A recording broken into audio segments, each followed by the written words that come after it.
നമസ്കാരം, Aroor vision news ചാനലിലേക്ക് സ്വാഗതം. ഇന്നത്തെ പ്രധാന വാർത്തകൾ. ലഹരിക്കെതിരെ ജ്വാല തീർത്ത് തുറവൂർ TDHSS വിദ്യാർത്ഥികൾ. എരമല്ലൂരിൽ പ്രതിഷേധ സംഗമം. ലഹരിക്കെതിരെ അണിചേരാം എന്ന മുദ്രാവാക്യവുമായി തുറവൂർ TDHSS NSS യൂണിറ്റിലെ വിദ്യാർത്ഥികൾ സംഘടിപ്പിച്ച പ്രതിഷേധ ജ്വാല ജനശ്രദ്ധയാകർഷിച്ചു. എഴുപുന്ന GNSLP സ്കൂളിൽ നടന്നുവരുന്ന NSS സപ്തദിന ക്യാമ്പിന്റെ ഭാഗമായാണ് പരിപാടി സംഘടിപ്പിച്ചത്.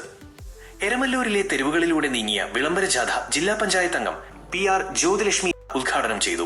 ജാഥ എരമല്ലൂർ കവലയിൽ എത്തിയപ്പോൾ നടന്ന പ്രതിഷേധ ജ്വാലയുടെ ഉദ്ഘാടനം PTA പ്രസിഡന്റ് NR ഷിനോദ് നിർവഹിച്ചു. ലഹരിവിരുദ്ധ സന്ദേശങ്ങൾ ഉൾക്കൊള്ളിച്ചുള്ള ക്യാൻവാസ് എഴുപുന്ന പഞ്ചായത്ത് പ്രസിഡന്റ് ബിന്ദു ഷാജി ഉദ്ഘാടനം ചെയ്തു. തുടർന്ന് നടന്ന ലഹരിക്കെതിരെ പാട്ടുപാടാം പരിപാടി ബ്ലോക്ക് പഞ്ചായത്ത് അംഗം തങ്കമണി സോമൻ ഉദ്ഘാടനം ചെയ്തു. ചടങ്ങിൽ ward member Manoj Kumar P ലഹരിവിരുദ്ധ പ്രതിജ്ഞ ചൊല്ലിക്കൊടുത്തു. ചടങ്ങിൽ രഘുനാഥ്, ദീപ്തി, ബിൻസി സനിൽ എന്നിവർ സംസാരിച്ചു. NSS program officer Suresh VL പരിപാടിക്ക് നേതൃത്വം നൽകി. 50-ലധികം വിദ്യാർത്ഥികളാണ് GNSLP സ്കൂളിൽ നടക്കുന്ന ഈ ക്യാമ്പിൽ പങ്കുചേരുന്നത്.